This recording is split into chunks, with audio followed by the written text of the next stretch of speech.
LA5 KG3. How are you? Oh, thou art quite well.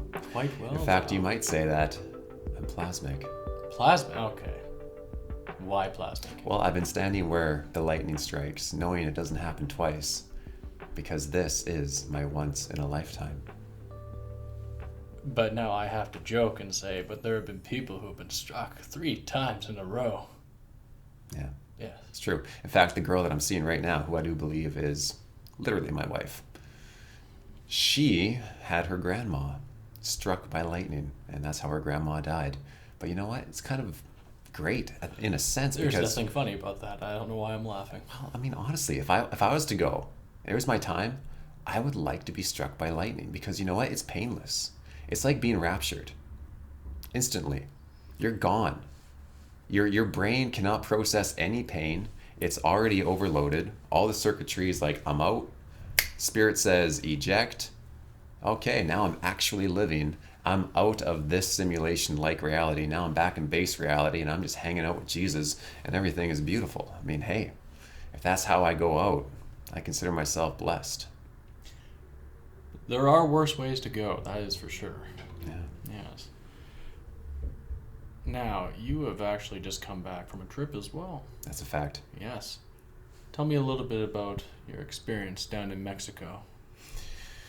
Okay, well, it started off in a very interesting way where it kind of goes along with the theme of you do the best you can to basically align yourself and be positioned for a favorable result. But at a certain point, you can't control the outcome. Never can. And maybe that is the point. Learning how to surrender the outcome while trusting the process and operating in a spirit of excellence to be able to facilitate our actions, our words, into allowing us to have the most probable likelihood of success as to what we think is success, but at the same time being open to receiving a greater result than what we were thinking of. Okay, so with that said, that's setting the tone. Here's how that transpired in this particular example. I got to the airport at 8 o'clock in the morning. Michelle doesn't get there until about 10:15, 10:30. And this was an all last minute trip as well. You were talking about it, but the actual booking of the tickets, it was like you booked and then you were gone, right? 24 hours notice, 24 basically. hours. There you go. Yeah, 48 hours, somewhere around there. And that's the way it's always worked with me and her. It's always been the last minute development where, hey, now's an opportunity. What do you think? Do you feel peace on the idea? Boom, let's go.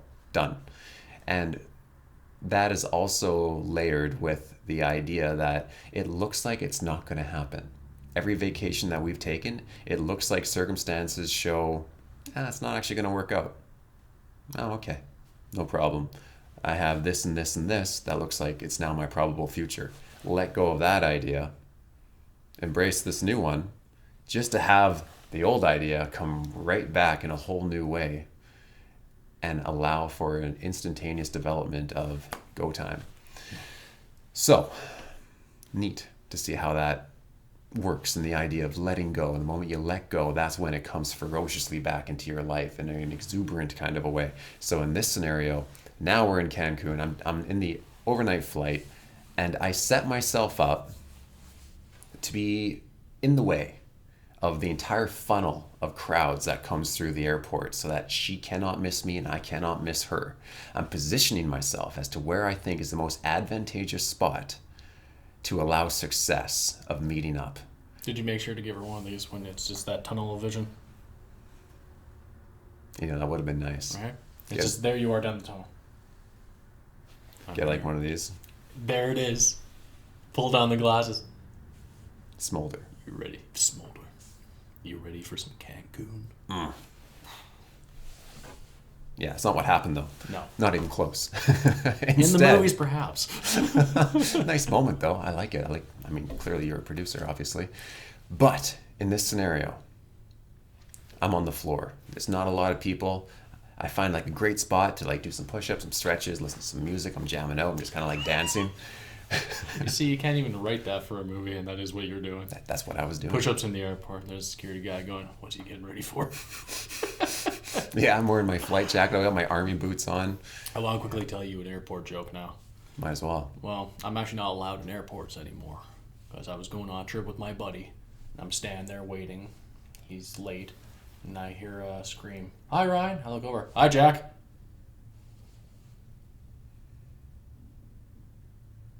I actually told that wrong. I'm going to say it again. I don't get it. Here, you're about to. My friend Jack, he's meeting me at the airport. He's late. He runs up and says, I'm so sorry, what plane are we? I'm kind of a little bit flustered as well. I said, hi, Jack, that plane. Hijack that plane. There it is. I said it wrong the first time. Said it right the second time. Right.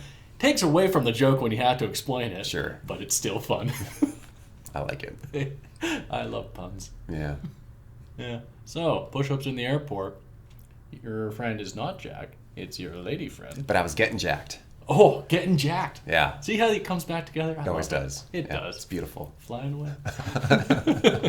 Yeah. So, I text her. I'm like, I'm positioned just before you make it outside for the first time. There's only one way to go, and I'm just beyond the glass doors before you make it outside. So if you go outside, you've gone too far. Seemed like that was the most strategic way to go. So she lands, she gets her bags, she texts me. I have Wi-Fi in the airport. Great.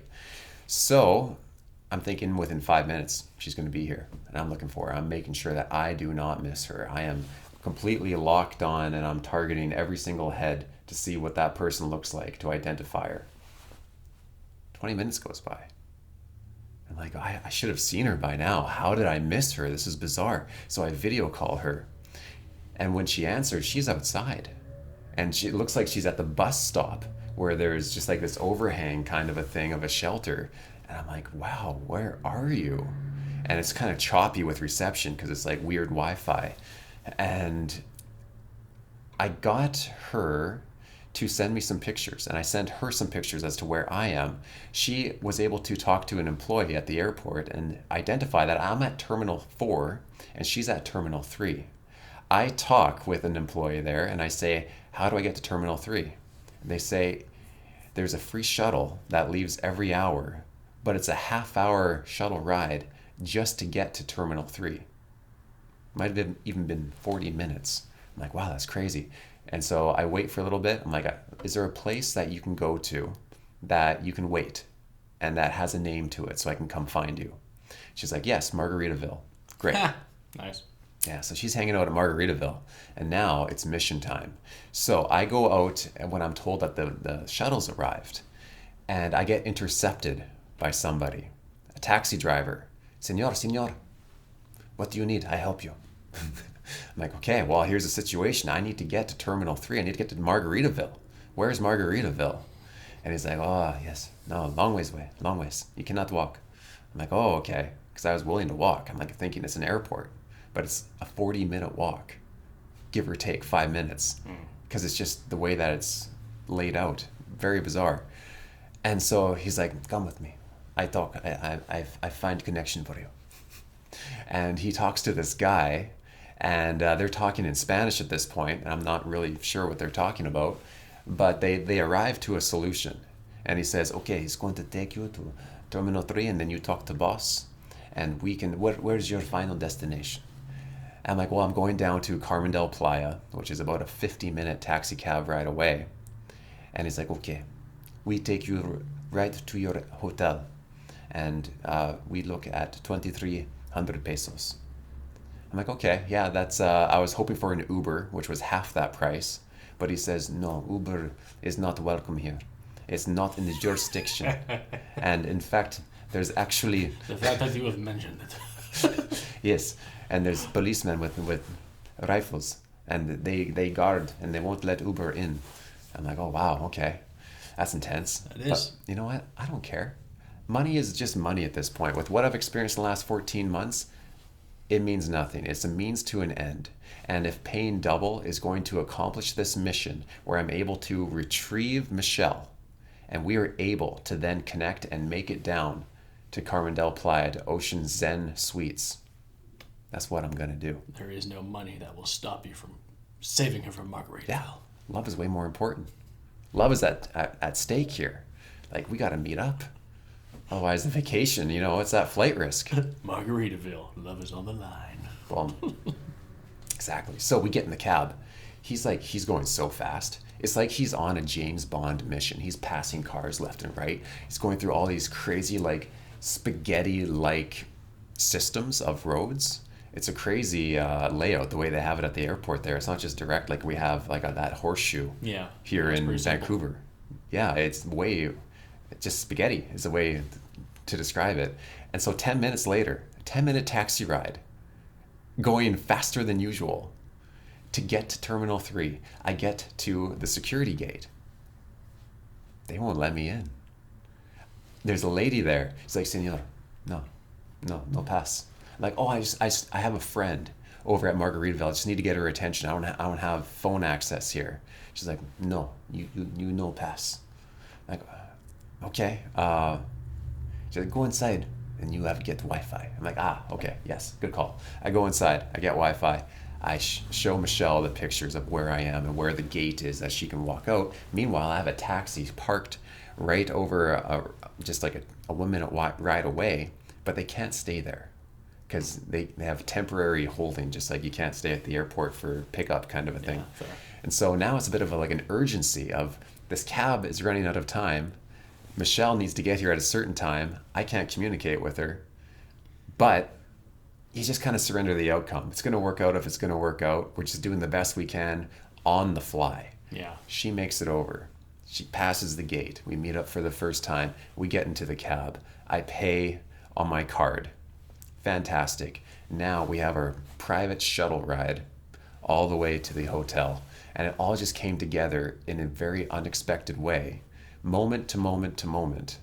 Not knowing how it's going to turn out and not knowing the best approach to take, but all of it just coming into this synchronistic domino effect. And it's kind of a neat experience to start off the trip that way, because I kind of felt like there was a mission at hand here. Yeah. And did you find it became a lot more relaxed? That was kind of almost the stressfulness of the trip. Everything after that was pretty almost the only obstacle. Nice. There was another interesting one.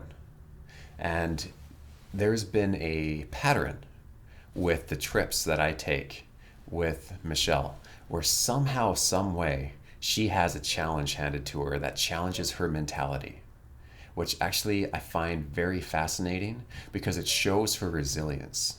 Like, for example, in the Oregon, she got bit by a spider. Oh my. Didn't even tell me about it. But she was able to keep a positive attitude and never actually take out any negativity on me when things didn't go perfectly. Now, the spider bite, quick question. Sure. Non-venomous, I assume then? Well, venomous, but not life-threatening. So she just got bit by a spider and was like, I'm just not going to tell anyone. Yeah, headache, discombobulated, fever. Discombobulated. Yeah. That's a good word. Yeah, but nothing serious. She's totally coherent. It's She's just, alive. it feels like you're a little bit sick. Okay. Interesting. That achy feeling. Interesting choice to not tell anyone. Yeah. Yeah. And she showed me the bite later, and it's just on her belly button kind of a thing. And On the stomach, no less. Yeah, it's weird. Like a little red bump. I always assume it'd be like on a leg or an arm. Yeah, back of the neck, Spider-Man style. That's a vampire, but, spiders do it too. I liked it. I saw it. Yeah. I saw the spider making that face. It's true. It's what they do. You nailed it. Yeah. I mean, I'm an actor. Yeah, makes sense. Yes. Anyway, on the Oregon trip, I got an electric vehicle as a rental. That turned out to be a huge hassle, having to go to various charge stations that only worked half of the time. Even if they worked yesterday, they may not work the next day. Having to get multiple apps that she needs to download, even though she doesn't want to have multiple apps of her information out there because she understands that data harvesting is a thing. Yeah. Meanwhile, she doesn't complain, even while under the influence of a spider bite. Not once did she say, "Why didn't you just get a gasoline vehicle? Why did you have to put the stress on us and get this electric vehicle?" Not once did she do that. Every other relationship that I've been in, she would have done that. She would have like rushed to point the finger and try to blame me for any kind of inconvenience. Instead of just going with the flow. Yeah, and resilience of not giving into any negative thinking, even if she's experiencing it. She's not coming into agreement with it. So this happened again on this trip, but how it happened this time was she got some of her favorite instant noodles, and in these instant noodles was dried meat. And ever since we both had these noodles, there was some kind of like a gaseous state that would get evoked quite easily. So with her, it was really bad, to the point where she feels like she's about to explode. She was also backed up and like for days. And it got to the level that it felt like her intestines was a water balloon that was about to just overstretch and blow. Massive pain. Yet, once again, not once did she succumb to negativity and have any kind of a verbal attack or go into victim mode or go into the mode of, oh, help me. I need you to do everything for me. Like, you know, the damsel in distress, Yeah. or just the victim Yeah. of the situation. Yes. Not once. What she was thinking of is, I want to make sure that this vacation is still a pleasant experience for me. For him, if I'm going from her perspective. She was thinking about my experience, and she wasn't thinking about her own experience. Well, it's also accepting the situation you're in and not letting it become your personality. And that's a big one that I find is very difficult for a lot of people to do. But whenever adversity hits, the best thing to do is to face it and accept it, not as the reality, but accept that it is something to be handled. It doesn't have to be, this is just now how it is. Right. It's more about, let's make this handled in a way where I can still move forward. And of course that benefits you, benefits her as well. That's a strong mentality. That's independence at its finest. And that's a very logical, rational, harmonized approach. So of course, I very much appreciate that. But what I find is that rationality and harmony often goes out the window when we have biological distress. Oh, of course. But not with her. Superpowers is what I call this. She has superpowers of resilience to not allow negativity to influence her actions when she is at the weakest. Amazing. It is quite awesome. It's a nice quality to have in anyone. Yeah. Yes. Yeah. That makes her the best. Indeed, the best has arrived. And don't I deserve the best? Of course you do. You are the king of the land. That's why I'm going to make Belle my wife. Gaston. That's who my dad was when we went to Disneyland. We did this thing where I don't even remember the setup, but it was either they take a picture of you or you have to answer questions, and it will say, this is your Disney character. I don't remember who my sister was, don't remember who my mom was, I don't remember who I was, but we all remember my dad was Gaston. Yeah. Because that's just amazing. It's hilarious. That is funny. It's just a good name and a good character. Yeah, no, he's great. And that's actually what we called, like, she was pregnant with Gaston. Oh, good Lord, it's a poop Like joke. a ton of gas. Yeah. Yeah. Yeah. And so, yeah, he got evicted. He didn't have squatting rights. Well, that's usually what happens. The beast is like, yeah, get out of here. And Yeah. Belle's like, hooray. Please. Please. To transition, question for you. Hit me. What do you think of the Trump coin? KG3. I thought it was a joke at first. Probably not real, but from what I can tell, if it wasn't real, it'd be exposed by now. Oh, it's very real. And I've seen a few different people talk about it. One, obviously, the one saying it's a scam. Others saying it is a means to an end. A memes to an end? A memes to an end. Stop I love it. that. But memes to an end. Now you caught me saying it. To essentially show that if that coin isn't a security, then XRP is not a security. Or any other coin for that matter. Exactly, or any other coin. I mean, XRP is already deemed deemed not not security. security, yes. That's already done. But if his coin is now deemed not security, That's right. Every other coin is that way. Every single one. Yeah. Interesting. Never thought of that angle. I just figured maybe it's the equivalent of the Dogecoin for Elon. That's probably more aligned with what is happening. I feel people are giving it a lot more due than it probably deserves. I see. Because it's Trump. He's doing his thing. Sure.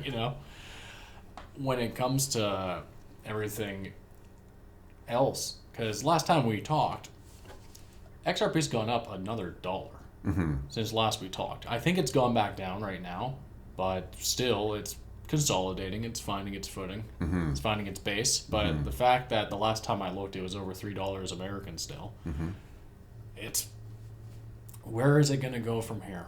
Because it's just making another bull flag, if I'm not mistaken. It is, yeah. Yeah. It is making another bull flag. And it's interesting that as we speak right now, there's actually a 10% correction in its price. And what I find fascinating about that is often when you have those drastic moves downwards, those scary moves, that typically marks the bottom of that mini cycle. Yeah. And so in this case, that would be the bottom of that bull flag if it finds support here, which would make sense that if there's going to be a run on his inauguration day, which is tomorrow, that today would be the day that you get the scare, the flush out. I figured that. That's how I feel about it. It still gets me to get the little bit of the, should I have taken profit? But I'm willing to wait. I've held this long.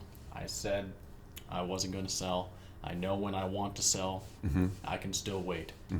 And exciting times are still ahead. It's the amount of whales buying into it right now is very exciting. Right. It's not just smaller investors, although we do see smaller investors as well. It's interesting. So many people who, when it was 70 cents Canadian, like less than 50 cents American, people are like, I'm never going to buy it.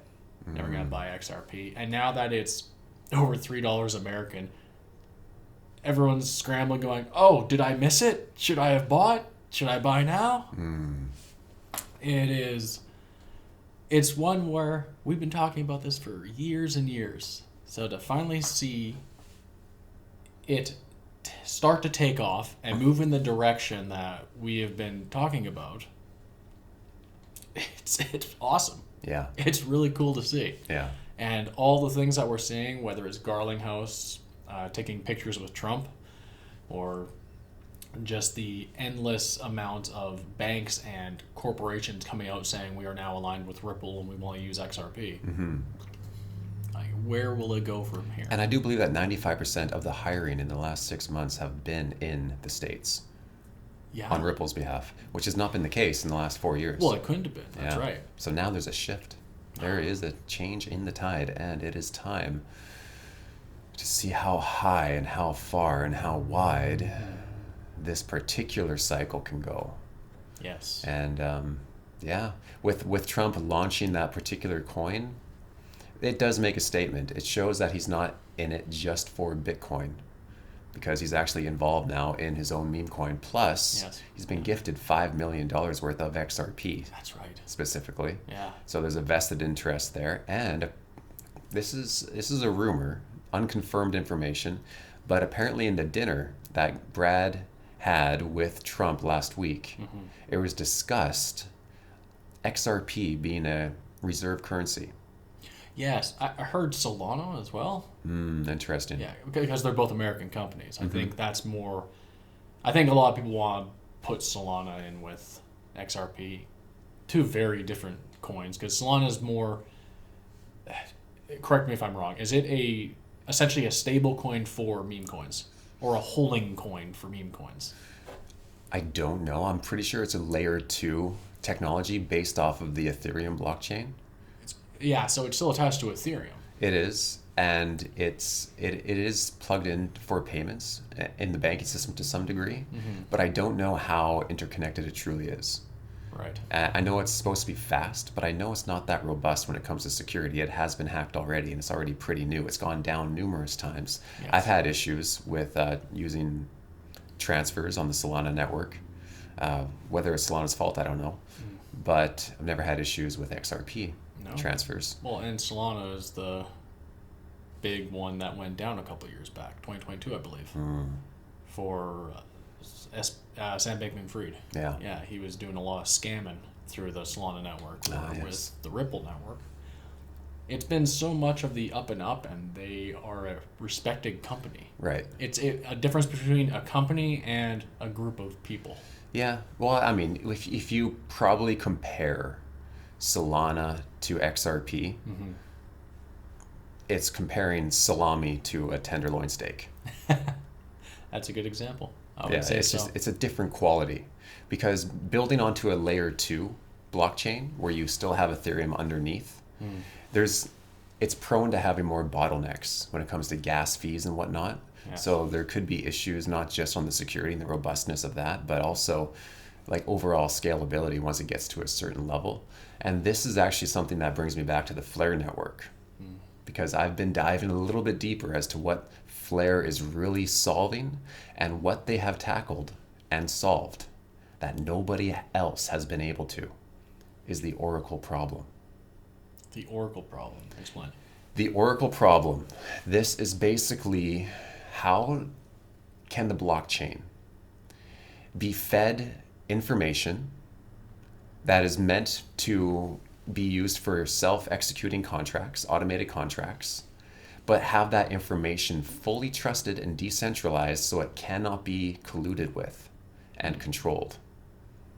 How can you make it so there's no nefarious bad actors feeding biased information into the system? This is what we were talking about before. Yeah, we talked about this last time. And that is what has been solved with Flare. Interesting. And how they did this was they had to build a whole new blockchain. For example, Chainlink is the Oracle leading service thus far in the blockchain game. They've done really well with their partnerships, but the way that they have things set up with their tokenomics and how they're actually a layer 2 or layer 3 blockchain on the Ethereum blockchain, bottlenecks in the gas fees is a problem. So it can only go so far, but more importantly, there's only about 21 nodes that are constantly competing to provide the data. And that data is done offline, off-chain. It's not actually done within the blockchain itself, because that'd be too computationally expensive. So what they have is a more centralized system, where it's not truly decentralized as to how they're giving out their data feeds. There's no financial incentive to always be truthful to the goal of giving accurate, truthful information. But that is what has changed with the Flare network. They have financial incentive, and by they, I mean the oracles, the nodes that are providing the real-time information.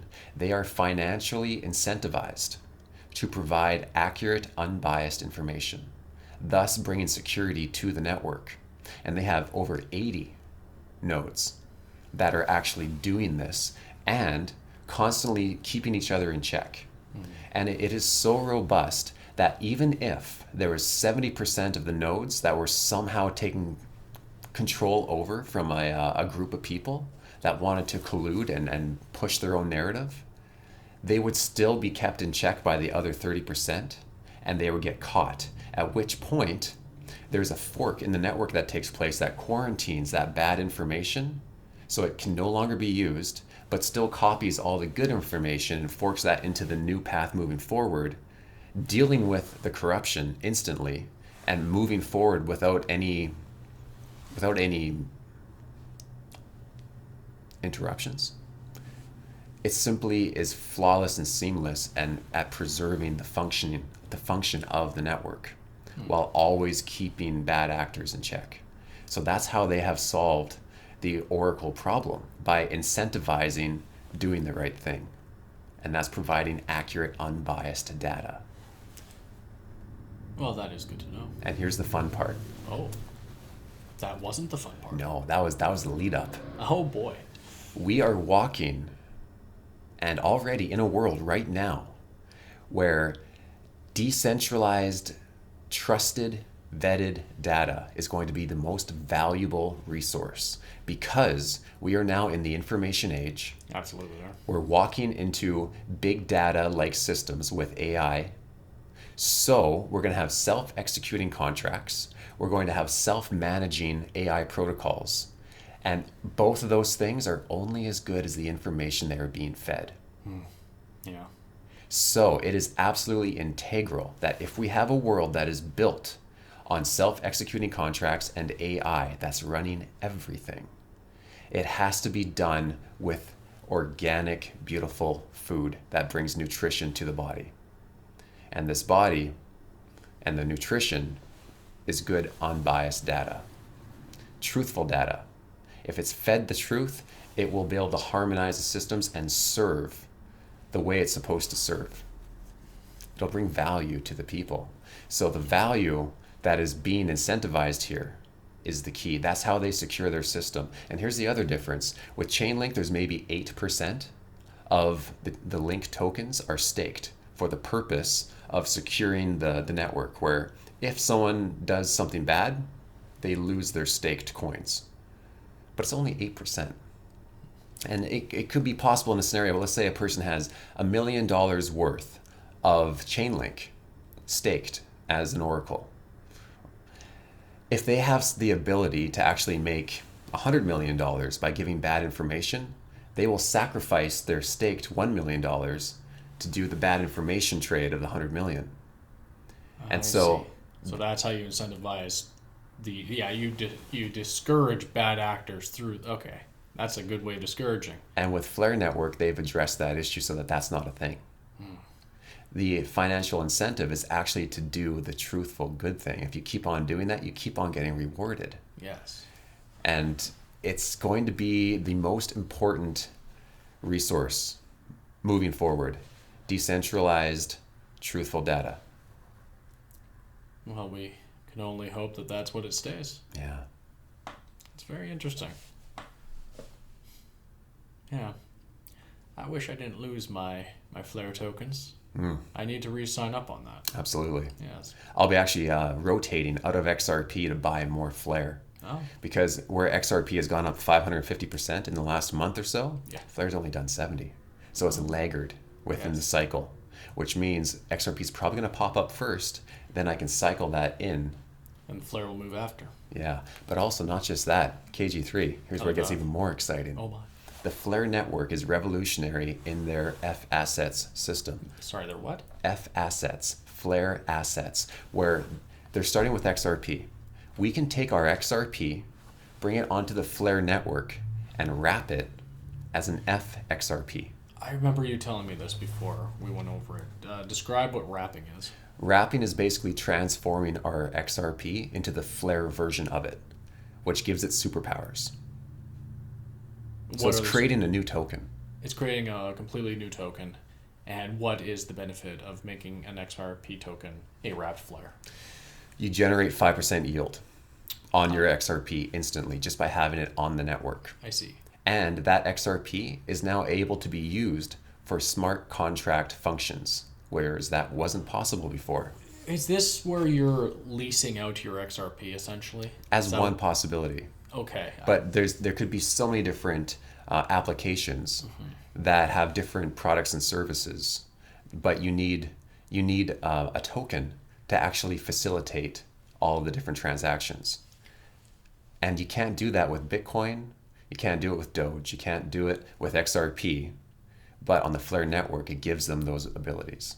Okay, so you could do it with a Dogecoin and a Bitcoin as well. Only when it's brought onto the Flare network. That's what I mean. If it's on the Flare, it can do it. And so now you have multiple streams of income. Not only are you making 5% yield from your Flare or from your wrapped XRP, but also you can participate in liquidity pools. You can stake your tokens. You can do lockups. You can loan out your XRP. There's multiple ways in DeFi to make additional yield on top of the yield that you're already making, and you never lose ownership of your tokens. Now there's where you lose me a little bit, because staking, now unless I'm thinking of something else, doesn't that make it where if the stake goes bad, you lose the quality of your token, or you'll lose the token? Yeah, you could. You could.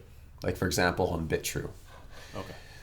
An exchange. You can take your USDT and put it into a staking program where there's no lockups, there's no nothing. There's no contracts saying you have to keep it in there for 3 months, and you'll earn maybe 8% yield.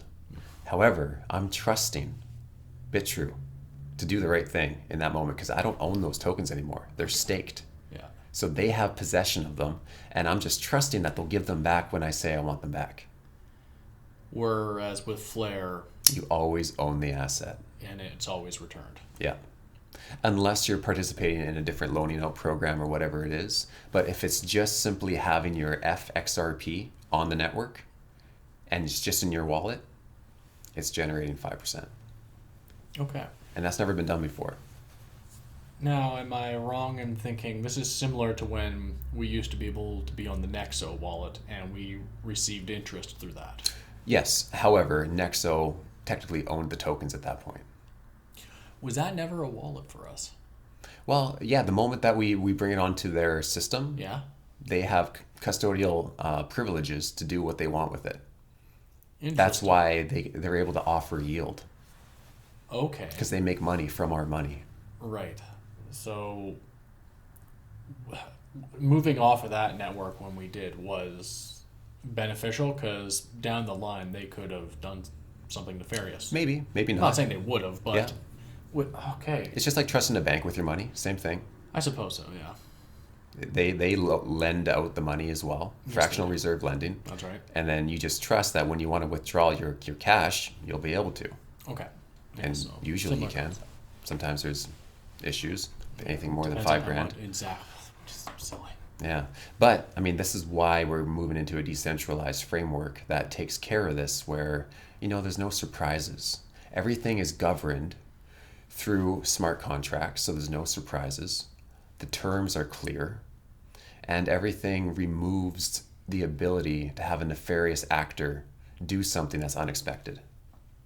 So we're moving into the age now where security and robust systems that are new and cutting edge have the advantage over the scammers. Right.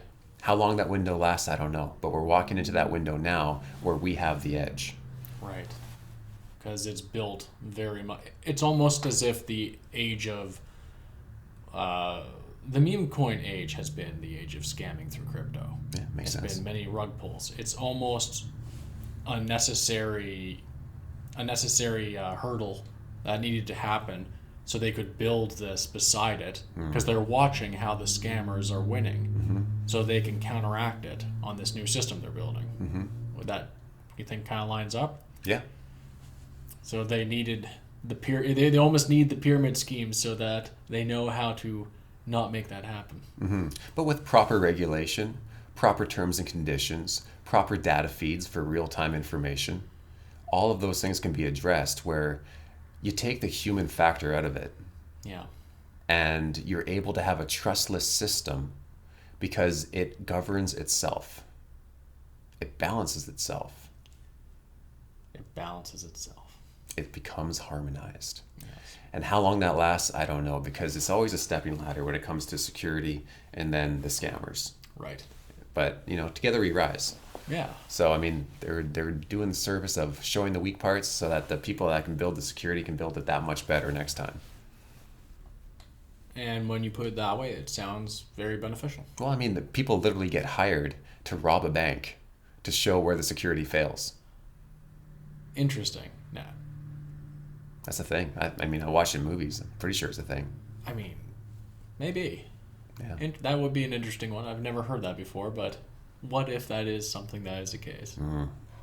They got away with millions of dollars. Well, we got away with our own money. By the way, you do a fantastic smolder. Like those eyebrows. You did it again. KG3. The smolder. Wow. Yeah, you got it. You got that look down. Oh, that's grown up through wrestling. That's just the rock people's eyebrow, right? There's power in those eyebrows. Oh. Do you remember the movie the New Kid or the New Guy? Negative. No, that was oh man, I can't recall the actor's name, but just there's a part in the movie. This kid goes to start of the movie. He's an unpopular kid at school. He goes to jail for a weekend just because like drunk tank or something of that nature, and he meets a guy in the prison who then teaches him how to be cool. It's Eddie Griffin, the actor Eddie Griffin, teaches him how to be cool. And he says you gotta give him the face, makes him go away every time, and the face is like just that the and people are like, oh, okay, I'll stay away. Wow. And so he teaches them this. He just goes to the new school, and he's just doing that to everyone. And everyone's just like, That sounds hilarious. It's actually it's so silly. It's very much a 2000s movie. Where it's very goofy but it's fun and it's charming. Does sound. Is it wholesome? It has its moments. To say it's one of the lines in the movie that is so silly, but it's just funny. He's like, no, I'm not doing these things. And the counselor's like, denial is not just a river in Egypt. It's clean humor. Clean humor like that, while at the same time having it does its gross out. It does its kind of it's PG-13. Both sides of the river. It really does. Exactly. It's hopping the sides of the river. Very good. Yeah. There's a lot of movies like that during those times, like road trip movies and stuff of that nature, right? Where similar comedy, just a group of guys or like guys and gals, and they just go through their paces, all usually finding love or something. KG3. LA5. What if your life is a movie? It is. Interesting. The world is a stage, as they say. Okay. I believe that. When I think of it as a movie, I'm obviously using it very loosely as to what a movie is within our reality, but we're all directors of our own journey.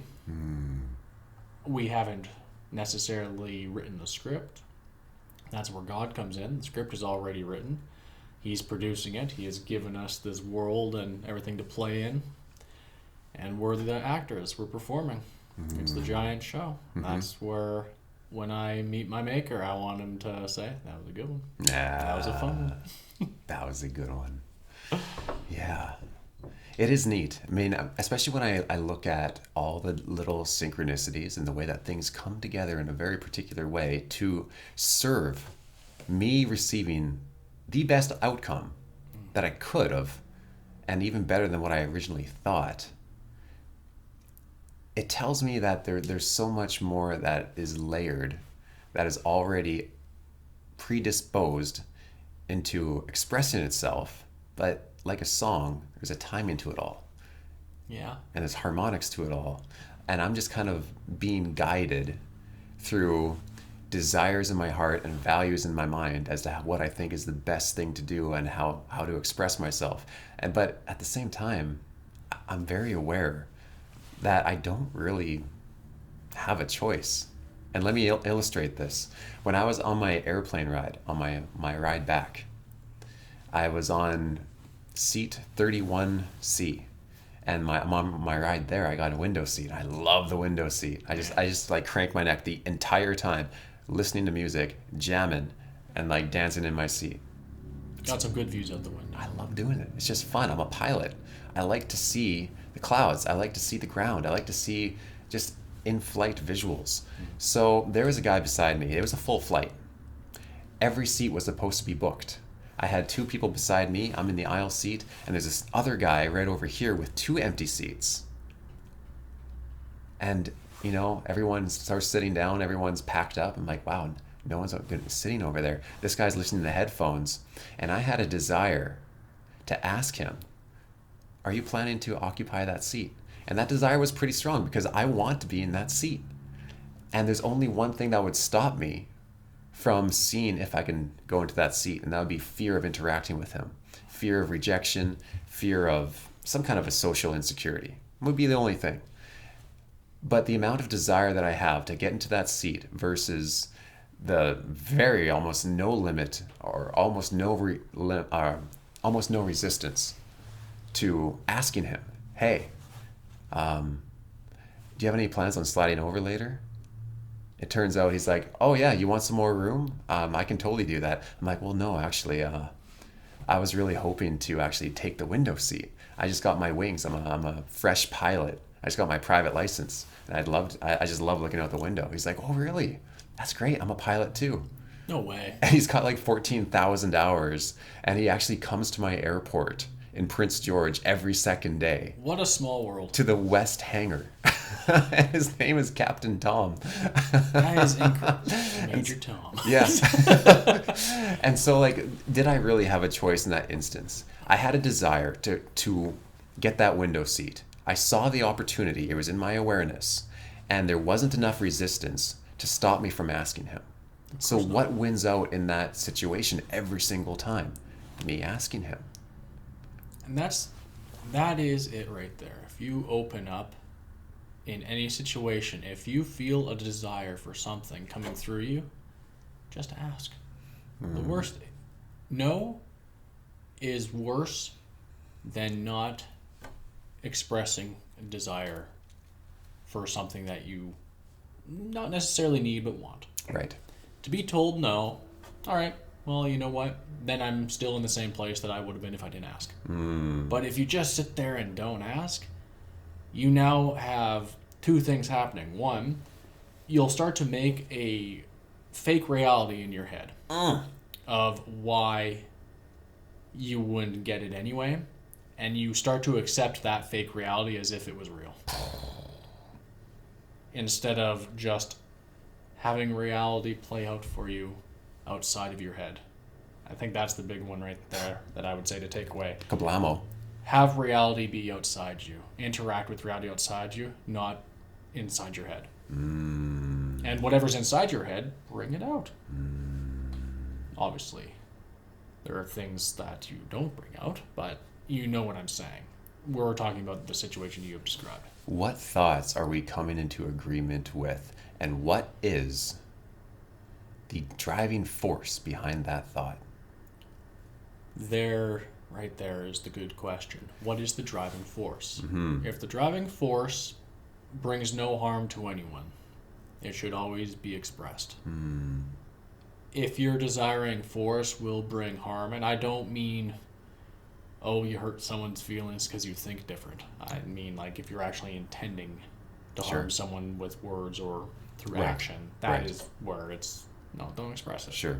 That would be like a malice thing, or like a selfish anger kind of a thing. Exactly. But what about just fear? What about just crippling insecurity? Daily life, man. Right there. You can't let that stop you. I have let that stop me in many situations, especially when I was younger. You know, you get older and wiser.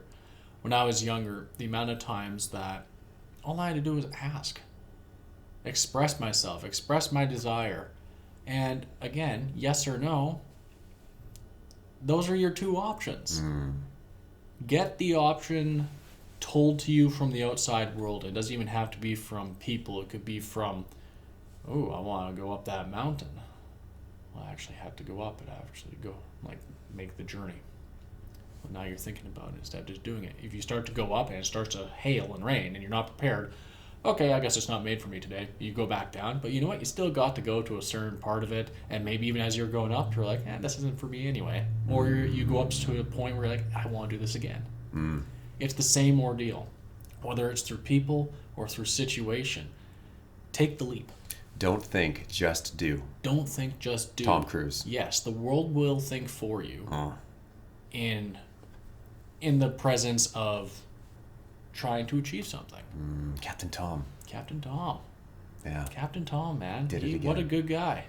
Right there. And the fact that it's someone who just can relate to what your desire was. Right. And there's the other one, too. You don't know who you're going to be opening up to. It could be someone who... What if the second you say that, too? Because now I have a question for you. Are you going to be in contact with this Mr. Tom? Possibly. Tom? We ended up walking together, like, without intention. I ended up meeting his entire family. Wow. While we were walking to get the baggage system. That's wonderful. So it's like an additional conversation that was not like what I was trying to get involved in. Of course not. Oh, hi. Oh, by the way, what's your name? Oh, I'm Lars. Oh, I'm Tom. Oh, I'm Captain Tom. I like that. It just works out. Yeah. That's a beautiful... Synergy, serendipity. It's wonderful. It reminds me of the... I don't know, I guess it's just because it's the airport, but it reminds me when, of all places, we were in Pittsburgh for my birthday. It was my 16th birthday. My dad got us tickets to go see a Pittsburgh Steelers game. Sure. And we're in the Pittsburgh airport, And out of nowhere, we just hear, Jerry? You look, my dad's name's Jerry. Look over. This guy comes up and it's just like, wow, Jerry, I can't believe you're here, and blah, blah. And they get into a conversation. And the guy says, you know what's crazy is I'm actually just leaving. Like, I'm here at the airport because I gotta go. And it's like I had to rush out. I had to get this plane on the plane. And I got these 2 tickets to the Penguins tonight that I can't go to now. Do you? Here. And he gave us Penguins tickets. Just free Penguins tickets. Yeah. Just meeting someone randomly in a different country at an airport. And then it just blesses us with tickets. We got to now see a Penguins game. We saw a Steelers game. We also saw the movie Borat because that's when it was out. Nice. Very nice. Very nice. Not lying. It was just a good time. But just moments where we're just people and opportunities. When they present themselves, how you say yes. And the truth will set you free. And the truth will set you free. Free of fear, stress, anxiety, insecurity, shame, guilt. Yeah. All the nonsense. Here's one Nonsense. Hey, I have a question for you now with Captain Tom. Now that your desire was to sit in that seat, so you could look out the window. You asked Tom, hey, can I sit there? I'm a pilot. And he goes, oh, I'm a pilot too. He obviously said yes. You went and sat there. Did you find yourself now having more of a conversation with Tom than you even were looking out the window? Initially, for the first 10 minutes, yes. I bet, though. Then he went to the washroom, and then I put on my headphones. And then he went to sleep. Oh, there you go. Yeah. But the fact that your initial desire was then still put on hold, but not because you were rejected, but simply because something new that was you two related on took precedence. We shared pilot stories. That's so fun. Yeah. I love that. I love the fact that you still got what you wanted, plus extra fruit, extra benefit, extra bonus. Yeah. It's wonderful. So when I look at the mechanics of this situation, there is a clear good gift that was just waiting there, reserved for me in destiny, penned by our Father. And the only thing that would have stopped me from receiving that gift was insecurity and fear itself. Right there. To just put on my headphones and like, okay, this is good enough. I don't need to put myself out there and risk, having a bad interaction with somebody. I could have succumbed to that thinking, and that would be the thinking of the world, because that's the world trying to conform into a place of negativity. And that's what this world tries to perpetuate into us, because that is the only thing that can stop us from receiving our inheritance of good gifts. Because when we stay true to what is actually fact, the amount of synchronicity, serendipity, and beauty that we experience on a day-to-day basis is profound. But we can't let the world do our thinking for us, because when we do, we slip into what if, what could have been, what if I missed the mark here? Hypotheticals. Yeah. And we start to think, well, the world tells me that I'm supposed to have kids by the time I'm 30 years old. And if I'm a woman and I'm beyond 35, I need to have them before 35. Otherwise, it's a huge biological risk. And I have a desire to have kids because the world tells me I'm supposed to. Now, what if that's actually not that person's optimal story that's going to bring them the goodness that they seek, the love that they've always wanted, and the harmony that they crave? Maybe they have a completely different path. And the only reason they have a desire to have kids is because they think that's what the world demands of them. That you're not a true adult unless you have kids. Everyone has their own story and their own path, that's for sure. So could it be the enemy here is unmet expectation and false desires that get programmed into our subconscious mind that then tries to take us out of the hot spot, take us out of the actual true alignment of being in that place mentally where we're able to receive every good gift that our Father has predestined for us. You know what? I'll, and maybe I'm, I don't know, maybe I'm not even referring to this properly but you say false desire. I don't think it's the desire that's false. It is the assumption of what would stop the desire is what's false. And it's not, or the assumption that you deserve the desire. Sure. Okay. The desire is an outcome, but the interaction towards the desire is what is the negative effect. What about desires that are beneficial to us and desires that are detrimental to us? Do you believe that's a thing? Absolutely, you can desire something, and that's where I'm saying but your desire, if it's detrimental to you, the world shows it. It does. Hangovers, too much drinking, had a desire for some reason to drink all that alcohol. I mean, what was the actual true desire behind it, though? You want to feel good. You want to feel like you're free from stress and worry and anxiety. You want to feel able to just connect socially with anybody and everybody. That's the true desire of that. But the false desire in this particular equation is alcohol's the solution. So I'm desiring alcohol as the fix. Yes. However, that just leads to a really bad hangover. So that's the world showing me it's actually a false desire. It's a desire that's actually bringing detriment. Yes. But there's a true version of it. Alcohol, yes. Using alcohol as your solution is such a false line of thinking that it inflicts so many, myself included. Lust would be another great example. Oof. We want to feel connected. We want to feel one with somebody. We want to feel pleasure. We want to feel joy. But is it but are you trying to connect through your own desires? So anything will do. Or are you trying to connect on a deeper level where you want to truly know someone? If you want to truly know someone, then it is less about how you feel and more about not just about how they feel, but how you both feel in a given time. But yeah, lust destroys. Yeah, but at the same time, there's a true, holy, beautiful version of it.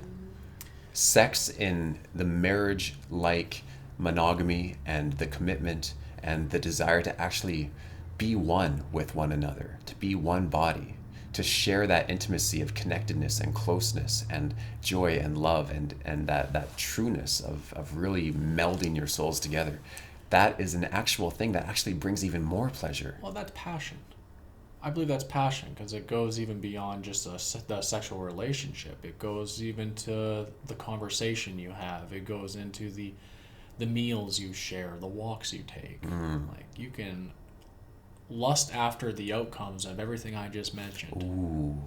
But if you have a passion for it, it doesn't matter what the world is doing around you. You're enjoying it within the confines of the relationship you're sharing. Because lust will destroy your perception of things because you are perceiving it as how you want it to be instead of allowing it to be what it needs to be for you. Yes, you brought that sweet action home. Because that lusting doesn't just have to be sexual. It's desire and wanting something that may not actually be what the best option actually is. It's just we're demanding to control the outcome because we think we know what we actually want. Like what if someone watches, maybe some Disney movies and they get an idea that, okay, for them to have their fairy tale life, they need to meet their significant other in their early 20s or just after high school, because that's how it happens in the movies. And that's when they're going to find their soulmate, and everything's going to flow beautifully from there as they get a house together, they have kids together, they have a life together, and everything unfolds the way that they think it needs to. However, what if that person's optimal life path actually doesn't have them meeting their soulmate until they're 40? But meanwhile, they go through their 20s looking at relationships like they're missing the mark, and they need to rush and FOMO into a relationship just because if they don't, they think they're going to completely just miss out. And now they're following what I would call a false desire. They're being tricked. Yes, that hits. And then that's how resentment is built as well, because now you're resenting the world, thinking that you've been done wrong. Why haven't I been given the fairy tale right after high school? Where's my sweetheart? Why did she leave me? Or why did I have to go through all these negative relationships and emotions. But instead of seeing it as what you just said, your path is still unfolding. Right. You don't know when you're going to meet the right one. You also don't know when the right one is ready for you. Hotspot. Yeah. That's the hotspot. Now, when I say hotspot, what I mean is being in complete alignment with where we were always supposed to be within our movie, and not having any mental narratives to suggest we're actually in the wrong area. That I align with that. The mental thought that I need to be here at this point is something that I personally have gone through most of my life. Right. And letting go of that and focusing on I already know my desires are with me. They just haven't arrived yet. Or my passion is more powerful than my lust. Tell me about passion. How do you define passion? I define passion as when your heart is in control of your mind. Ooh, okay. You are accepting of the situation you're in, not because you are receiving anything less from either the individuals you are with or the situation you find yourself in, but because you know that this is a part of the journey. It's a part of the journey. You're not accepting where you are. It's just where you are. And I think a lie that we are all told is sometimes you just have to accept it, the line, sometimes you just have to accept reality. That there, you know what, I'm gonna correct myself already. I don't think it's a lie. Okay. I think it is bad to take that line and make it permanent. You have to accept reality. You can accept reality as it is right now. I can accept that we're sitting here and we're having this lovely conversation.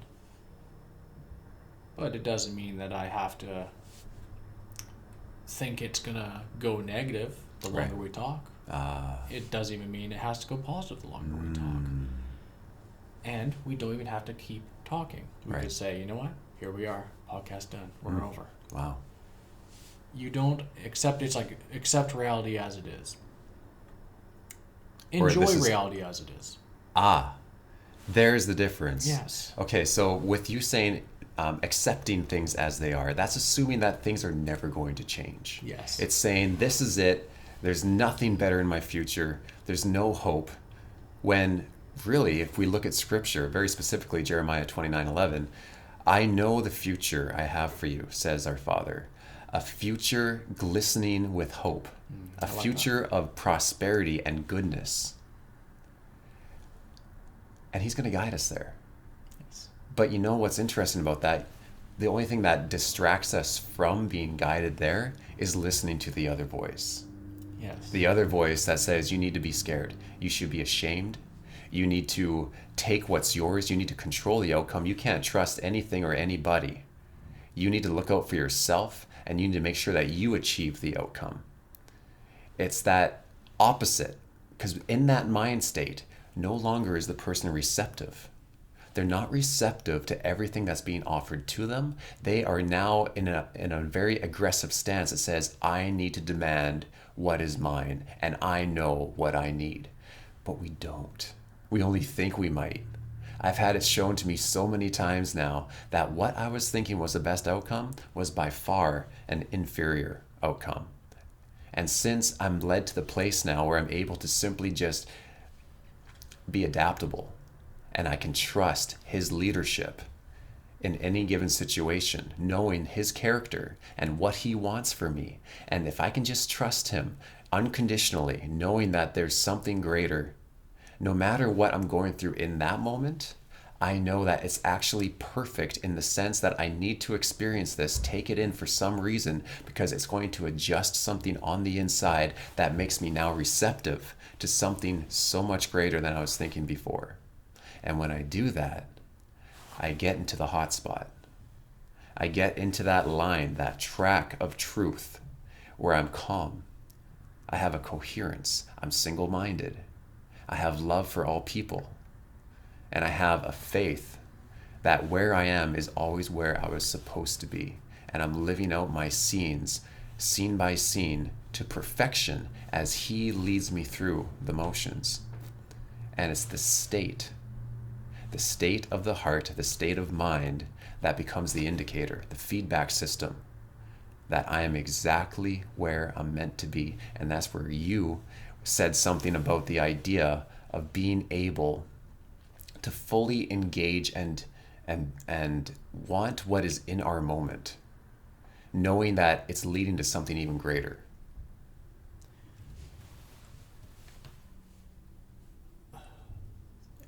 You, everything that you have just so eloquently articulated makes me think of the word habit.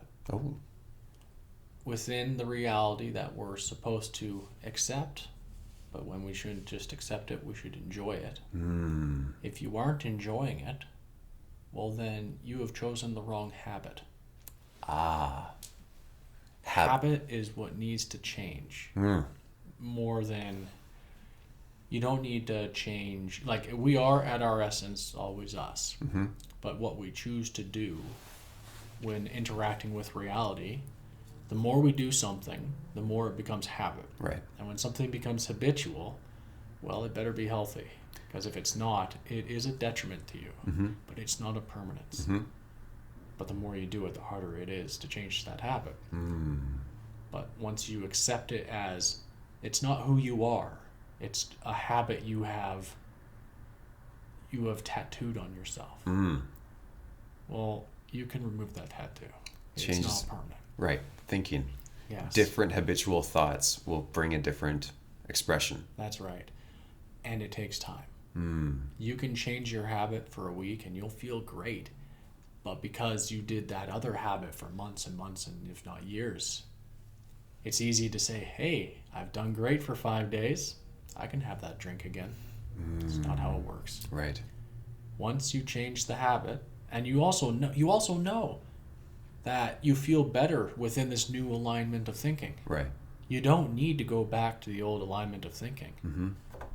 But when you choose to do, it's a very quick, this is why I don't do it.